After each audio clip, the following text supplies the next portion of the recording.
I think part of the challenge is it is not just a function of cost. It's a function of making sure that our systems are integrated and that there's a holistic approach to caring for warriors. Steve Nardizzi, the CEO of the Wounded Warrior Project, on how we treat our veterans and how we fund some of those treatments for wounded veterans. This as the overall program for veteran retirement benefits could be changing. Joining us now, J.D. Gordon, former Defense Department spokesman. He is checking in from Newsmax Washington, and remaining with us via Skype from Tampa, Colonel Derek Harvey. J.D., to you first. A new proposal drafted by a panel of lawmakers proposes that the military eliminate its 20-year pension plan in favor of a 401k type retirement system. Are vets going to have a problem with that? JD, I think they ought to. You know, we have about 2 million people that are military retirees today, and under this plan from President Obama, they want to cut military retirement by about 20%. So the people that are currently retirees are not going to be affected per se by that specifically. This would apply to people moving forward, people who join the military today. Well, Colonel, as we take a look prospectively, since we have an all-volunteer force, a change in retirement benefits, will it cut into attracting young people into our military?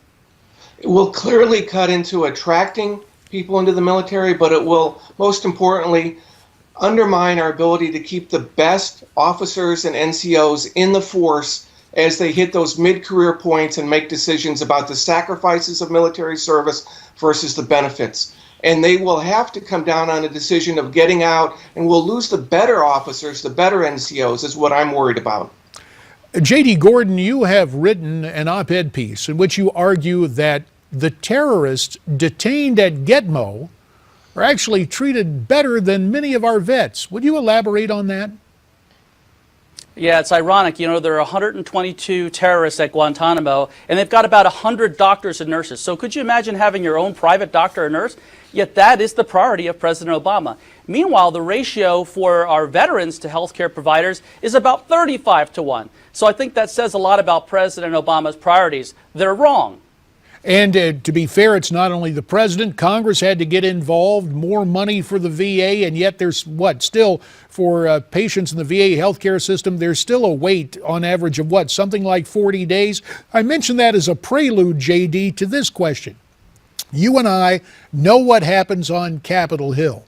Given any talk of a change in retirement benefits for those in the military, for all intents and purposes, will that be dead on arrival as legislators hear from their vets back home? Well, let's hope so, JD. The last thing we want is for President Obama to take more benefits away from the military.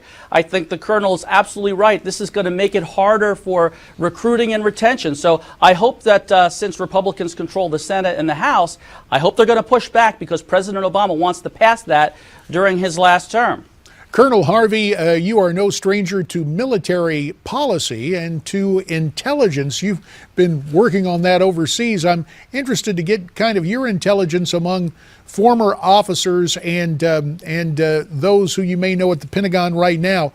We're hearing that the new Defense Secretary, Ash Carter, is lining up behind the president in favor of this switch. Is he just, pardon the term, is he just being a good soldier for the administration right now?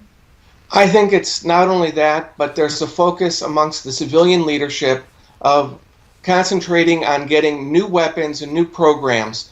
And they do not want to undermine those relationships with the contractor world, big industry, and they want the new toys. Unfortunately, the only place that they are focused on getting money from is from the people who are doing the fighting and the sacrificing.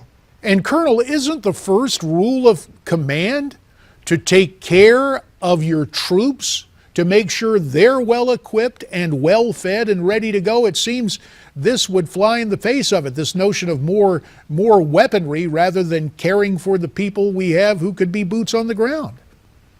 Well, that's the tension, and I think the problem is that the default position of the civilian leadership in OSD and in the services, to be frank, is to support the growth of these weapon systems and the programs and their own bureaucracies. the civilian bureaucracies in these organizations have grown dramatically over the last 14 years. Meanwhile, we've cut the military significantly. Let's return to topic of overseas problems and what might be a preview. I hope it isn't. Yesterday, Turkey experienced a massive power outage that affected most of the country. Officials there are not ruling out terrorism. Colonel Harvey, you've looked at what's going on. You just mentioned the Turks may be involved in this pan-Islamic force to be utilized in the Middle East. Is this a direct consequence to dissuade Turkey from such involvement? Who might be behind it? Well, there's always the possibility that it could have been sabotage or terrorism, and they're going to have to look at that. There are the Kurdish resistance elements, but there are others that could have taken part in an effort to sabotage. Then again, they could just have some problems with their infrastructure and being able to manage an overload situation. We'll have to wait and see.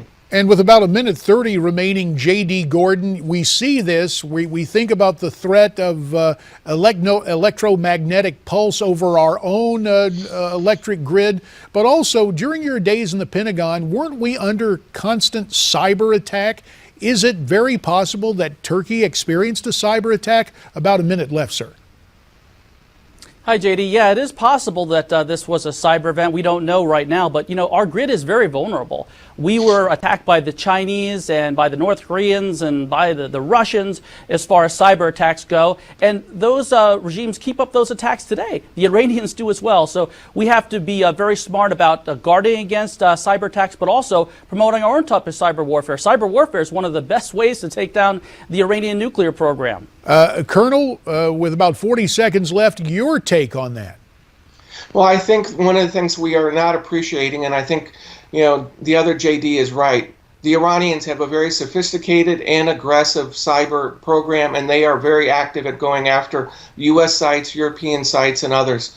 We have not really punched back, and that's a consistent thing over the last 6 years. We do not punch back against Iran in a number of areas. Cyber is just another one of those, and they have real vulnerabilities. And with those vulnerabilities, on that ominous note, I think about George W. Bush wrote about September 11th, the Pearl Harbor of the 21st century occurred today. I just wonder if we may not be facing a cyber Pearl Harbor unless we get serious about all these topics. Gentlemen, we thank you both for sounding the alarm. J.D. Gordon and Colonel Derek Harvey. We're going to step aside right now, and Olga Villaverde has our Newsmax Now update. Then we'll be back with more here on America's Forum.